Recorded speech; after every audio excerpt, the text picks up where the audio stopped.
Bien, continuando entonces con el uso del método de K vecinos más cercanos, vamos a ver ahora cuál es el principio para poder usar esto mismo para problemas de clasificación.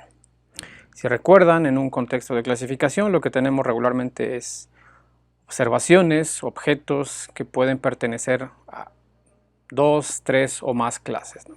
Aquí lo que está ilustrado es solamente un escenario en el que hay dos clases, ¿sí? La clase, digamos, de objetos azules y una clase de objetos verdes que están descritos por una componente tal vez en x1 y una componente en x2, ¿sí? Esos tienen sus valores en x1 y x2 cada uno de estos elementos.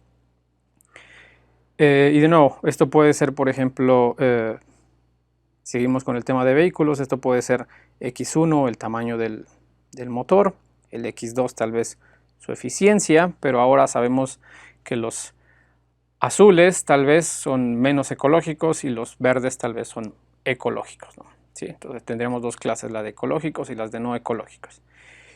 Y tengo yo una observación nueva, ¿sí? Que es un auto que llega y yo solamente sé que tiene un cierto valor del tamaño de su motor y un cierto nivel de eficiencia de combustible, ¿no? Y quiero ver si con eso podría saber si va a ser de los azules o de los verdes, ¿vale? Entonces lo que voy a hacer, utilizando la misma lógica de K vecinos más cercanos, tal vez ustedes ya lo están un poco visualizando, es que voy a fijarme en dónde queda ese punto, ¿sí? Voy a calcular distancias de nuevo contra todos los demás puntos. Una vez que calculo las distancias contra todos los demás puntos, los ordeno de acuerdo a los más cercanos y me quedo con K más cercanos, ¿no? Y este K de nuevo puede ir variando, puede valer 2, 3, n, etc. ¿Sí? Y lo que voy a hacer ahora es casi como una especie de votación. Eso es lo que finalmente me va a decir a qué clase es a la que yo debería de asignar este punto, ¿sí? Por ejemplo, aquí en concreto, este punto si cae en esta zona, tiene este valor de x1 y este valor de x2, y tal vez cae en esta zona, y si usamos k igual a 3, entonces eso genera esta vecindad que está aquí. Estos son los tres puntos más cercanos, ¿sí? Y por mayoría de votos lo podríamos ver de esa forma, aunque ahorita lo explicamos igual en términos un poquito más matemáticos. Yo diría que es más probable que pertenezca a la clase de los azules y menos probable que pertenezca a la clase de los verdes, ¿sí? Vamos a ver que este tipo de idea, cuando yo varío los valores de K y juego con ellos un poco, este método, y es algo que queríamos hacer en clasificación, me logra encontrar como zonas, o que lo llamábamos en algún momento de decisión, ¿sí? Fronteras de decisión, en donde yo puedo decir, ok, todo lo que esté del lado de la frontera, muy probablemente va a ser de este tipo de objeto, de esta clase. Lo que esté de este lado de la frontera tal vez va a ser de este tipo de clase. En este lado de la frontera tal vez va a ser algo de este estilo, ¿no? Entonces este método permite de alguna forma, mediante esta noción de distancia, poder llegar a este tipo de fronteras de decisión, ¿no? En donde es muy seguro que si un punto cae por aquí, ¿sí? Por ejemplo, cuando yo calculo sus vecinos más cercanos, todos sus vecinos más cercanos van a ser verde, entonces es muy probable que todo lo que caiga en este lado sea asignado a clase verde, ¿no? Lo mismo acá, por ejemplo, si yo tengo un punto que cae en esta zona, ¿sí? Cuando calculo distancias con todos sus vecinos y me doy cuenta cuáles son los más cercanos seguramente serán estos azules, entonces es muy probable que todo lo que caiga aquí vaya a ser asignado a clase azul, ¿vale? Matemáticamente, ¿cómo es que luce esto? Si recuerdan, en regresión, para poder calcular el valor estimado, la predicción, lo único que yo hacía era calcular el promedio de los valores y de los puntos que están alrededor de una vecindad dada por mi punto x0. Sí, eso es lo que yo hacía a grandes rasgos, ¿no? Esta es una sumatoria que está dividida después por el número de vecinos. Es un promedio tal cual, ¿vale? Ahora, lo que yo tengo que hacer para aplicar la misma idea, pero en el contexto de clasificación, y como ya lo habíamos visto en algún momento, tengo que determinar cuáles son las probabilidades de que mis objetos pertenezcan a alguna de las n clases que pueda haber, ¿no? Entonces, lo que yo tengo que hacer acá es tener una contabilidad, ¿sí? De, por ejemplo, si yo tengo que son dos clases las que yo tengo, ¿sí? Bueno, lo que yo tengo que determinar es, bueno, cuál va a ser la probabilidad, si cogemos es la clase 0 y la clase 1, ¿sí? De que mi objeto lo asigne a la clase 1, dado que estoy observando ese valor de x0, lo que tengo que hacer es, si asumimos que k es igual a 3, ¿sí? Lo que voy a hacer es sumar, ¿sí? Cuántos de los objetos que están en su vecindad, de los 3 más cercanos, cuántos son clase 0, ¿no? Y si por ahora asumimos que son 2, ¿sí? Tendría aquí que sumar 2 instancias de objeto, ¿no? Entonces tendría finalmente que la probabilidad estaría dada por 2/3, ¿no? Si son 2 de sus 3 vecinos, 2 son clase 0, entonces la probabilidad de que pertenezca a clase 0 sería 2/3, ¿no? Por el contrario, si yo trato de determinar la probabilidad de que el objeto pertenece a la clase 1, dado que x estoy observando ese valor de x0, ¿sí?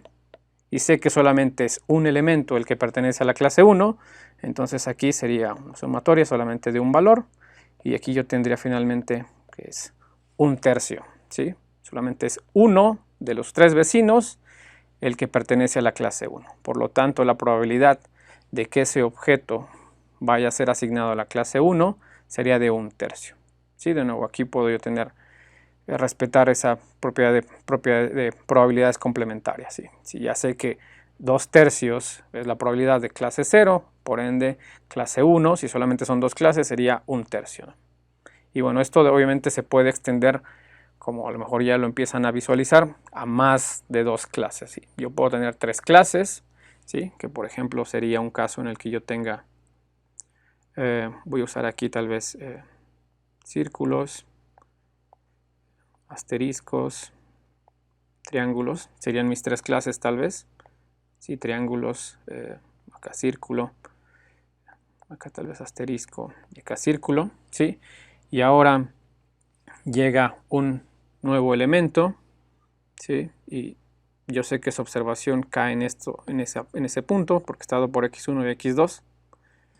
Lo que tengo que hacer de nuevo es calcular distancia contra todos los elementos, ordenarlos de más cercano a más lejano, tomar los k más cercanos y digamos k ahora es k igual a 4 y vamos a suponer que esta es la vecindad que me resulta. Entonces estos son los puntos que yo tendría que considerar, ¿sí? Para ver cuál es la probabilidad de que este pertenezca a alguna de las clases, ¿no? Entonces aquí por ejemplo tendría aquí yo que la probabilidad de que sea triángulo es que es un medio, ¿no? 2/4. La probabilidad de que sea círculo es 1/4, la probabilidad de que sea un asterisco es 1/4. ¿Sí? Entonces con esto yo calcularía probabilidades de pertenecer a alguna de esas 3 clases, ¿no? Y obviamente aquí esta sería la que me estaría diciendo la probabilidad mayor es que pertenezca a la clase de los triángulos. ¿Vale? De nuevo, esto yo lo puedo extender a una dimensión, 2 dimensiones, n dimensiones. ¿Vale? Un ejemplo más para ilustrar esto. De nuevo, vamos a suponer que esos puntos que están aquí, dados por x1 y x2, son datos históricos de algún fenómeno en interés, ¿sí? Y eso resulta en que hay 2 clases, la clase azul y la clase de puntos rojos. ¿Vale? Y yo los tengo resguardados de esa forma, ¿no? Si recuerdan, esto sería, todo esto que tengo aquí sería mi conjunto X, ¿sí? Y estas etiquetas que yo tengo acá sería Y, ¿sí? El Y asociado acá. Y en este caso, Y solamente puede tomar 2 valores, o es clase rojo o es clase azul, ¿sí? Y tengo yo aquí en X, pues obviamente estos puntos dados por dos coordenadas, x1 y x2. ¿Vale? Ahora, si yo quiero saber la probabilidad de que este punto x0 ahora pertenezca a clase rojo o a clase azul, lo que tengo que hacer es, de nuevo, siguiendo la idea de k vecinos más cercanos, calcular distancias contra todos estos puntos, ¿sí? Y por ejemplo, en este caso, este punto en cuestión, x0, estaría aquí, punto 5, punto 5, ¿sí? Este sería x0, ¿sí? Y con este punto yo tengo que calcular distancia contra este punto, contra este punto, contra este punto, contra este punto, contra este punto.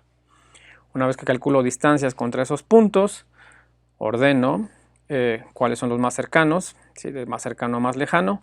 Tomo los tres primeros y vamos a suponer que entonces los tres primeros son estos tres puntos, ¿sí? Los tres más cercanos, por ende. Y lo que tengo que yo hacer entonces es determinar cuántos son de clase roja, ¿sí? Y en este caso serían 2 de 3. ¿Cuántos de azul? 1 de 3. Entonces la probabilidad de que pertenezca a la clase rojo es 2/3 y la probabilidad de que pertenezca a la clase azul es de 1/3, ¿sí? Para este caso, entonces lo más probable es que esta nueva observación finalmente sea categorizada dentro de la clase de puntos rojos. Vale, y ese sería el principio ya una vez más para k vecinos más cercanos en clasificación. De nuevo, el número de vecinos es algo con lo que yo puedo estar jugando y de acuerdo a qué tanto lo cambie yo puedo encontrar distintas fronteras de decisión. ¿Sí? De nuevo, por ejemplo, aquí tengo un k igual a 10 y por ejemplo, espero que sea claro para ustedes que si yo por alguna razón tengo un punto que cae en esta zona y cuando calculo distancia contra todos los puntos y después ordeno y tomo los 10 primeros, los 10 más cercanos, es muy probable que los 10 más cercanos todos sean azules. Por lo que el punto cayendo en estas zonas muy probablemente será asignado a clase azul, ¿no? Y lo mismo, por ejemplo, con este punto de acá, ¿sí? Si yo tengo un punto tal vez que cae aquí, ¿sí? Si yo de nuevo este punto, ahora calculo distancia contra todos los otros puntos, encuentro los 10 más cercanos y miro a qué clase pertenecen, lo más probable es que me va a decir, a lo mejor no todos pertenecen a esta clase, pero la probabilidad más grande es que pertenezca a esta clase, ¿no? Entonces de esa forma es que funciona. Y por ejemplo unos datos interesantes podrían ser estos que están muy cerca del borde, ¿sí? Cuando yo calcule sus vecinos más cercanos, tal vez tomará algunos puntos de la clase azul y de la otra clase, pero finalmente va a haber un mayor número de puntos de este lado, con lo cual es muy probable que este punto sea asignado a esta clase en lugar de la clase azul. ¿Vale? Entonces, para este valor de k, de nuevo, lo puedo estar jugando yo con él y tratar de ver cuáles son los que me dan mejores resultados, ¿no? Por ejemplo, este tal vez es demasiado trivial, pero este me crea, por ejemplo, una frontera de decisión que es esta, que es un poquito más rígida, ¿sí? No está tan flexible como los ejemplos anteriores que vimos. Me estaría tal vez dando un valor de este estilo, ¿no? ¿Por qué? Porque bueno, este valor de k que es ya más grande, ya parece más que voy a tomar un promedio casi de todos los puntos. Si tuviéramos aquí 100 puntos, sería prácticamente tomar el promedio de todos ellos, ¿no? Entonces era casi prácticamente 50-50 probabilidad de que pertenezca a una u otra clase, ¿no? Entonces, lo importante aquí es uno tiene que ir probando qué valores de k son los que les darían mejores resultados, ¿no? Y ya lo vimos, ¿no? A la hora de hacer el ajuste con los datos de entrenamiento, cuando yo hago la validación, qué tan bueno es mi modelo, lo hago con datos de prueba, bueno, pues esos datos de prueba yo los estaría usando para ver si su desempeño es bueno, ¿no? Con el valor de k que estoy explorando.